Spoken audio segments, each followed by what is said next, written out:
C'est l'histoire d'un bâtiment adossé au bord de la Vézère, dans le bourg de Saint-Viance en Corrèze. Un bâtiment dont l'architecture semble évoquer un passé industriel.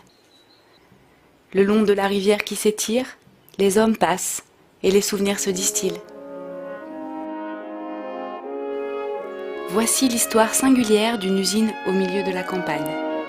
Une aventure humaine qui a fait vivre pendant près d'un siècle plus d'une centaine de familles.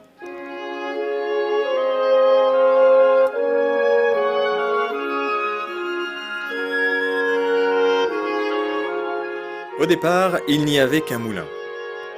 C'est au début de la Première Guerre mondiale qu'un certain monsieur Blancpain, qui avait épousé la fille du minotier, implante à côté du moulin un atelier de tabletterie. Une petite succursale de son usine de l'Oise, qui va utiliser l'énergie peu coûteuse de la digue sur la Vézère.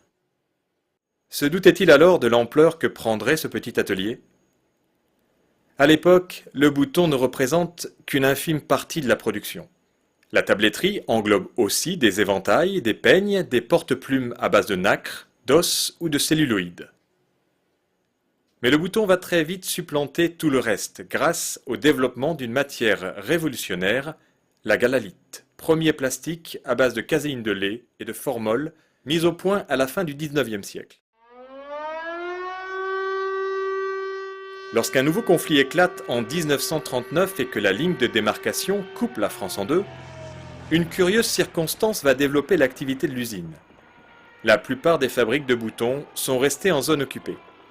L'usine de Saint-Viance est donc amenée à augmenter considérablement sa production afin de répondre aux besoins de la zone sud. Quand le moulin est détruit par un incendie en 1944, la décision est prise de ne pas le reconstruire. À la place, le petit atelier est agrandi et devient une grande usine.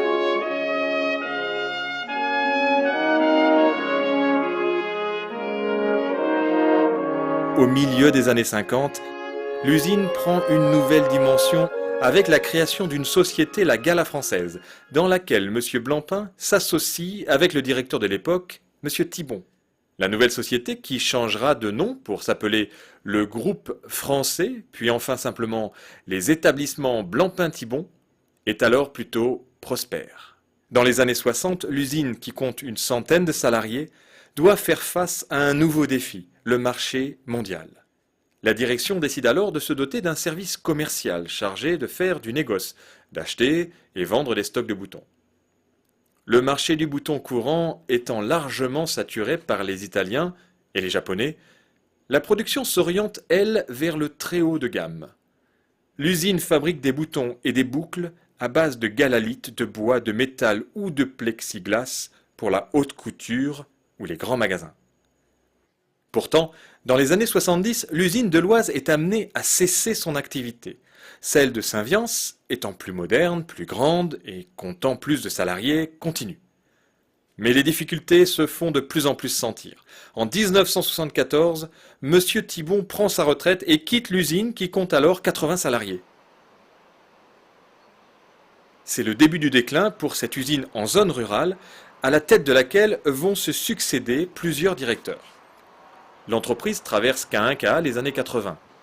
À Saint-Viance, où certaines machines ont plus de 50 ans, la production continue de manière artisanale. Des tonnes de plaques de galalite sont toujours importées de Hollande et d'Italie, et 50 salariés continuent à fabriquer quelques 300 modèles différents tous les ans. Les années 90 vont sonner le glas de l'activité. En 1994, une première vague de licenciements voit partir 13 personnes. En 1997, c'est la liquidation judiciaire, les derniers salariés sont licenciés.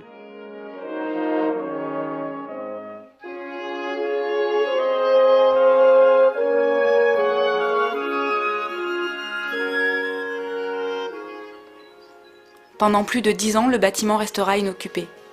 Puis, en 2009, la vie reprend. Un atelier d'artistes s'installe dans l'ancien service commercial. En 2010, c'est un centre de formation multimédia qui prend ses quartiers dans la grande usine.